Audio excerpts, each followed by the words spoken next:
Welcome to National Arts. I'm Mike Baker. The year was 1946, and America was getting back on its feet following 10 years of depression and 5 years of World War II. The many themes exemplified by the American spirit at this time were embodied in the Rodgers and Hammerstein motion picture, State Fair. Now, after 50 years, State Fair comes to the Broadway stage with a stellar cast headed by John Davidson and Kathryn Crosby. Our State Fair is a great State Fair. Don't miss it, don't even leave it. Our fair is great. Don't lose that. Our State Fair is the best State Fair in our state.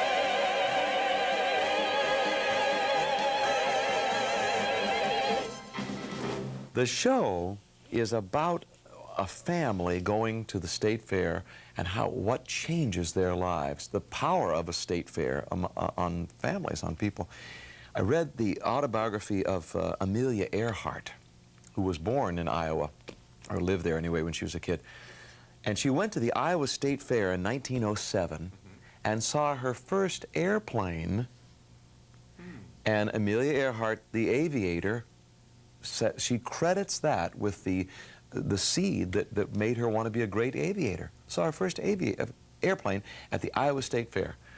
So that shows you the power of a state fair. And even today, especially in the Midwest, fairs are showing you the biggest, the latest, the newest, the most stupendous. And a fair can change people's lives. So when you come out and sing the song State Fair at the outset of the show, each person is singing it at different times, but it means distinctly different things to each individual, doesn't it?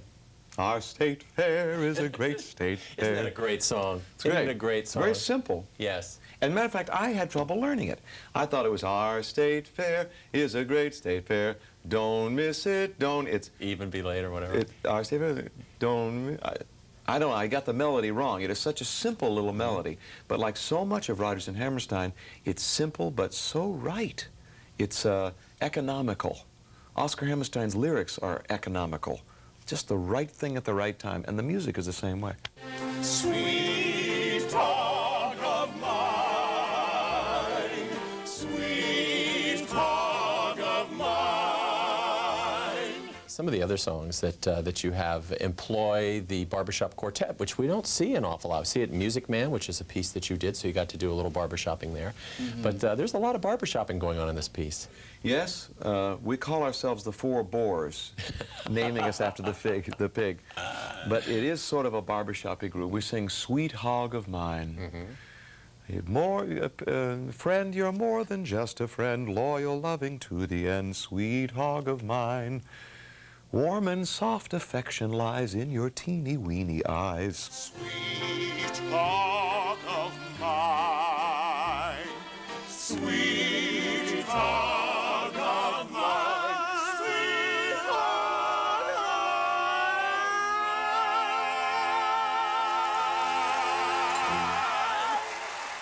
mine. It's a song that was in the original.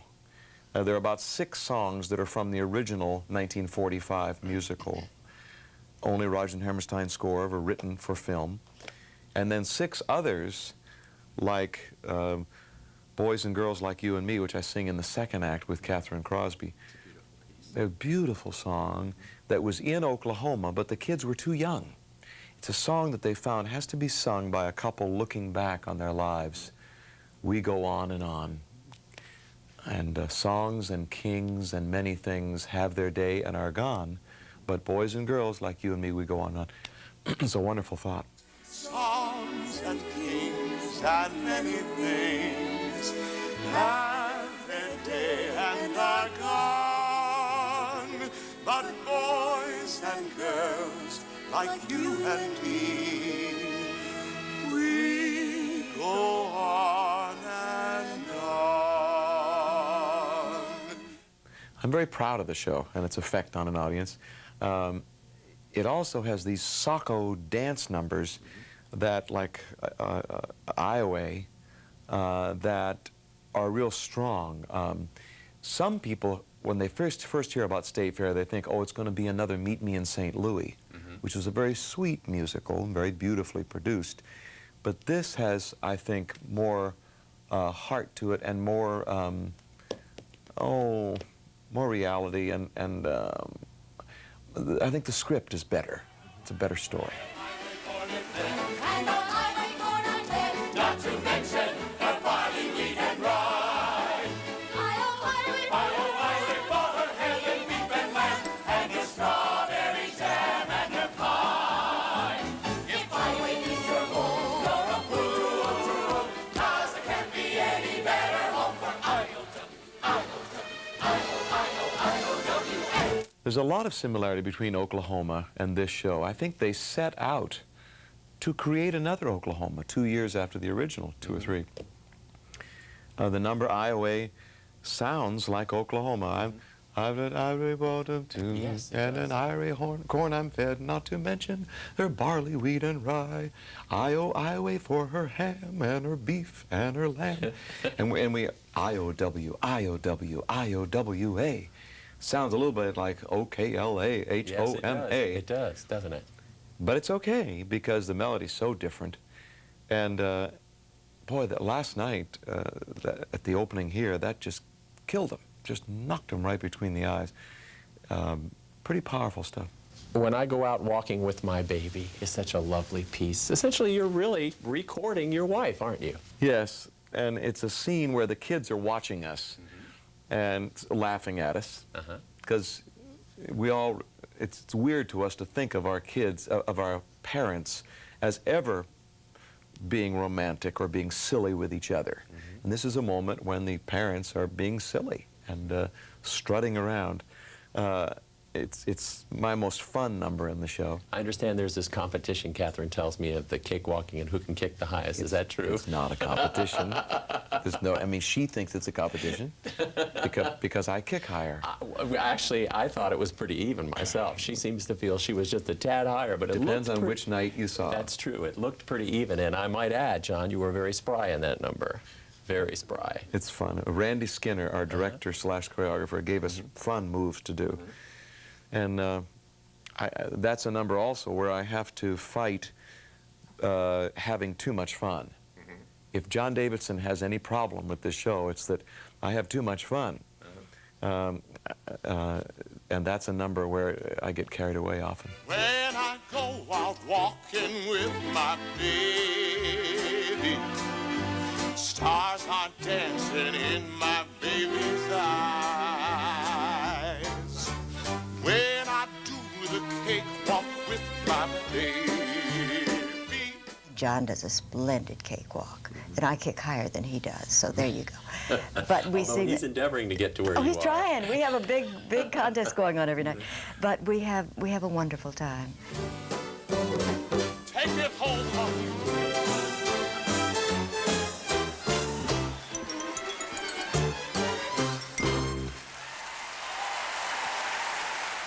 I think maybe the state fair was like the cathedrals of the medieval times. Everybody went there, exchanged information, got together, fell in love, got married, fell out of love, and brought new ideas and new growth and new dreams.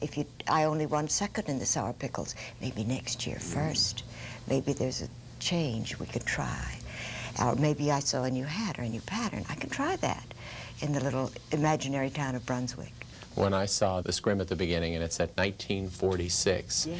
I did a little research on that particular year. Agriculture was up something like 200%. The boys had all come home. There was a very hopeful spirit in the nation. We were feeding the world. Yes, exactly. And our men were heroes. Each and every one of them had fought either in Europe or in the Orient, and they were just the men of our dreams. And every girl had waited 2 and 3 and 4 years between dates. And love was an idealistic thing as well as a very real and lasting thing. It was a joyous time. It was a very optimistic time. You see the cynicism in some of the older citizenry that have lived through the tougher times like the Depression. But the younger generation, and even your family, have this great optimistic spirit of the new America. Everything can be done. But as you see from the farm that the Frakes live on, all the doing takes a lot of work. Yes, it does. There's a lot of hauling of food going around for Blue Boy, who's going to be the prize boar. There's a lot of work and experimentation with the recipes that Melissa Frake does to get her pickles into the State Fair and her mincemeat into the State Fair. But that's just symbolic of the 365 days a year cooking that she does, 3 meals a day. Yes. We're talking heavy meals for the hired man and his family as well as for her family. You have this rather touching comment later in the play that you never realized that somehow your dream could come true. Yeah. That really says an awful lot about your character, doesn't it? Oh, yes. And she didn't know. She's been trying for so many years and failing over and over again, as an opponent says. But what a strain it is to actually get something you've only dreamed of. And that happens to so many of us. And imagine me being in a Broadway play. Mm-hmm. There are horizons to be met, and there are mountains to be conquered, and that's part of the whole tradition. Yes, and I think we all learn about that early on. One of the hardest things for any mother is to watch her children grow through puberty. I mean, that is such a mountain to climb. And the Frakes have it when Margie's sitting there singing It Might As Well Be Spring. She doesn't know what's happening to her, but she's growing up, and she wants what she's idealized as love. And she's not going to be content with Harry, who owns some good land next door to our farm, and it would be the sensible thing to do to marry Harry. But she's just going through this agony, and you can only, as a mother, you can only wait and hope. I'm as restless as a willow in a windstorm.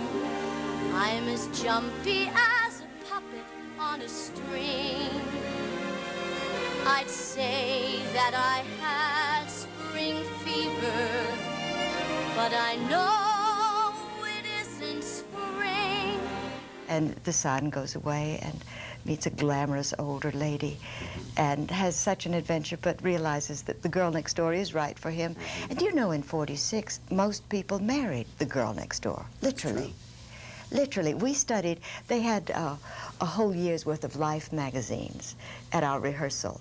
Bing made several covers. I loved that. But all the stories were so revealing, the things that entered our world, the hats on the fashion. You'll see a lot of beautiful hats in State Fair. The clothes that mostly were made by the mothers. So the daughters had the best, most beautifully embroidered skirts and vests and shirts and jackets and things. It was a wonderful time. I don't believe anybody ever sewed as well as my Aunt Frances. Even though... Even you at some juncture? No, I never sewed at all. I was the first group that got to go to college without having home economics. Although at the beginning of State Fair, I did get to go to the real State Fair in Des Moines and judge the cinnamon rolls. And the lady who won, Grace Horning, won in both divisions, glazed and frosted. And in Iowa Falls, she got up at 3 in the morning and baked those cinnamon rolls. So they'd be nice and fresh. And drove them 80 miles to get them to the judging. And she said she had never dared enter the State Fair before. And that she was just, it was a dream. The grand night for singing, the stars are bright, bright above. The earth is aglow, and to add to the show, I think I am falling in love. We have a cast of 60 dancers and singers, and everyone does everything. Every singer dances, every dancer sings, and they all act. They play many roles, but along the way, we have wives joining husbands, husbands joining wives, getting together with friends we haven't seen for a long time. The couple that was at Rising River Ranch, when Bing and I first bought the ranch in Northern California, were here at the opening at Wolf Trap in Washington, and they were delightful to be with, and they were delighted in what I was doing. So it's a series of rejuvenations of friendships that you lose track of over the year. You had to notice a reference to Bing in this show. How could you miss it? Well, it was in the movie, too, you Yes. know. And as a matter of fact, Jamie Hammerstein and I talked, because after Margie says, I would like a combination of Ronald Coleman, Charles Boyer, and Bing.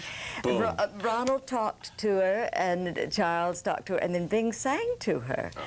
And between my control of Bing's image and voice and Jamie Hammerstein's control of the song, we could have had that phrase in. I kind of wanted it, but they thought that would be too distracting from the play as it was. And so we endeavored to kind of mask it by the brother, Wayne, throwing a towel over her head when he says kind of Bing. actually, in a way, it punctuates Yes, it Bing in a does. way. I mean, if you were going to miss it in some fashion, you wouldn't miss it now because it punctuates Well, that moment.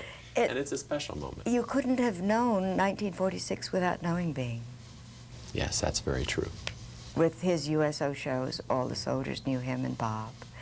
And with his voice, I think that might have been the year when he was the most known person in the world, and that included the Pope and presidents and everything. Everyone knew Bing, and they knew his voice.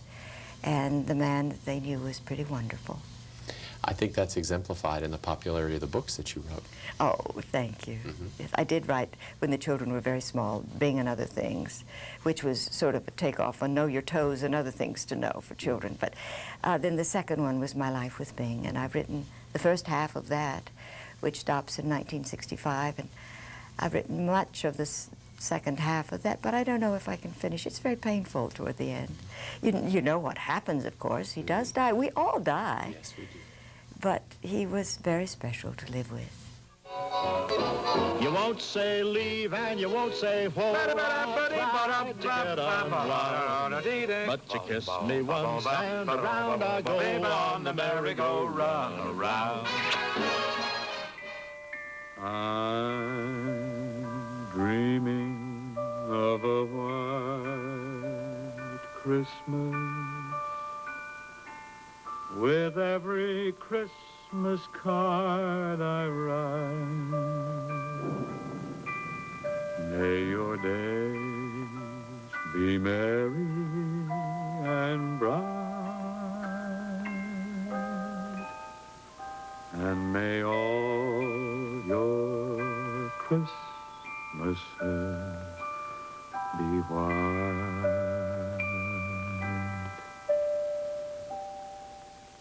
You're happy you came to St. Mary's, aren't you? Yes, Father.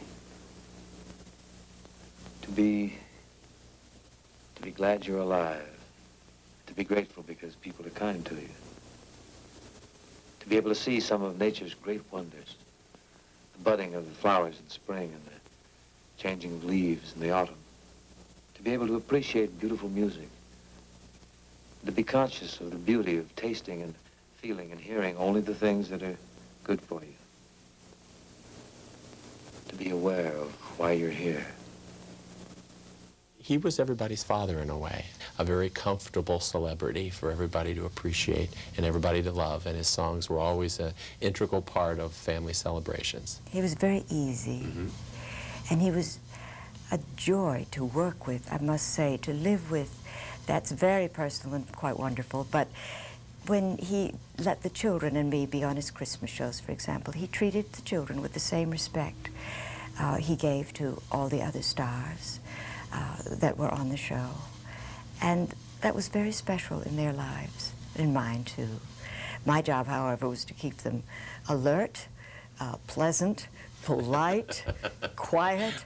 Oh my, you can see some of the Christmas shows with Mother kind of holding two boys' hands and looking around, you know, who's doing what to whom, who's pinching whom. But they really, they treasured working with their dad. There's a lot of the Crosby family in State Fair, isn't there? Oh yes. Good family values, closeness, respect, growth, maturation, achievement. It's all there. I keep thinking of Bing's mother, who raised 7 boys and girls. They all got as much college as they wanted, and they, if they dropped their clothes on the floor, they would put right down the hamper.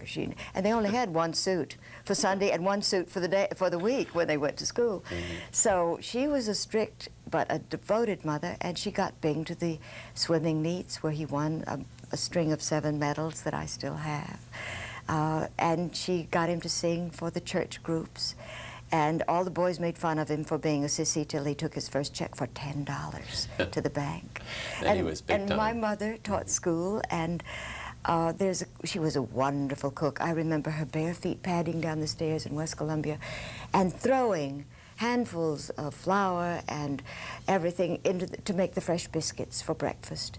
Before we all went to school, Daddy went off to work. He was a county commissioner and a great fisherman and hunter. And he got a deer every winter, and that's where we got a lot of our meat. And a great fisherman, that's where we got a lot of our fish. And my mother is very much in Melissa Frake and my Aunt Frances, who made the best sweet pickles you'll ever know. You will always hear me call Suey, Suey, Suey, Suey.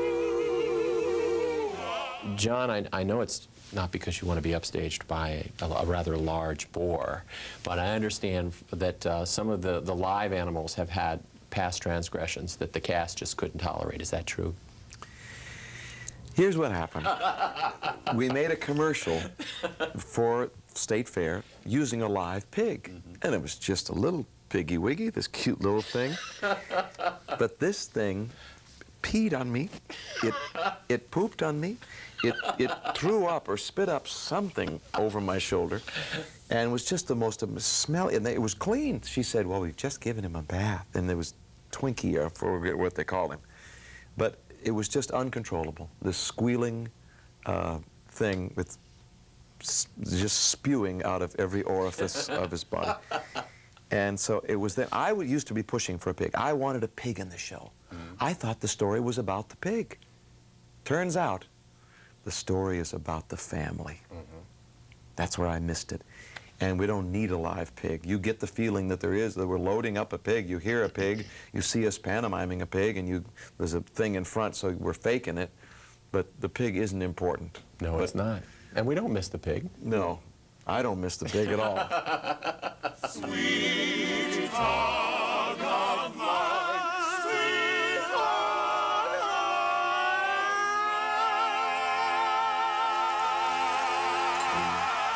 It's been 30 years since that first Broadway show. That's right. Wow, time does fly. Yes, it's been a great 30 years in show business. That was one of my first shows.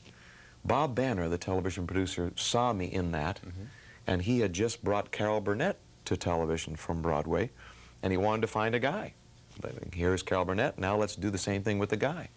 So he started honing me as a television variety host. Not just singing, not just acting, not just dancing, but how to tell a joke, how to be John Davidson, how to be Carol Burnett. It's another trick that a lot of actors and actresses never work on. Well, I worked on that, how to be a host.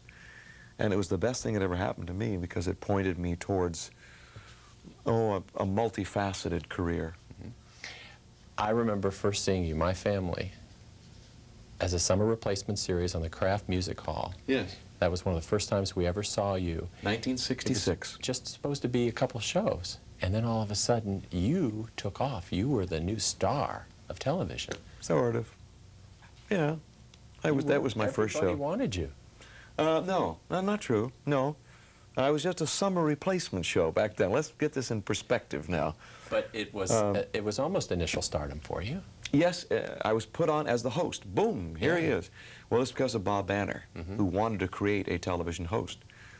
And he did. It led to lots of specials. It led to several other variety shows that I hosted. It led then to my own talk show, replacing Mike Douglas in the early 80s.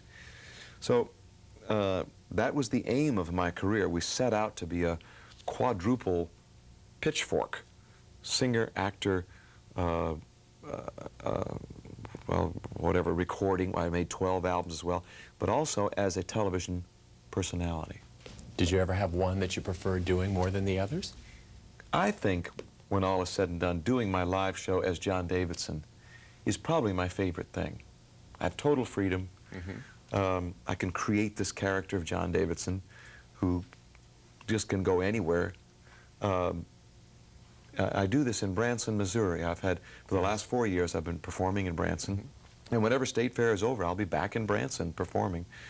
I love being sort of an Al Jolson entertainer who tells jokes and sings and touches people moves people to laughter or tears, but moves people. How have you taken care of the voice? Because I noticed when I saw you in State Fair, it's still there. The same Davidson voice that you had 30 years ago is still there. Well, I've studied a lot of voice, and I don't smoke or drink, and just try to be in good shape. I'm 53 now.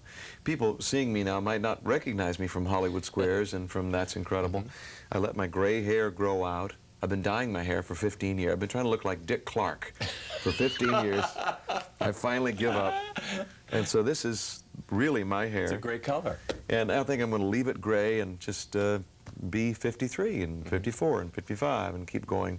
People like you are so few and far between that can do anything. They can knock out 5 game shows in a day. They can go on stage and do a variety show. They can go on a Broadway stage and do a lead in a Broadway production. You know, there's so few of you around, and do you attribute that to that early training of trying to be the host and trying to be the package deal and have all these things in your basket? This was the plan in my career, to be all these things.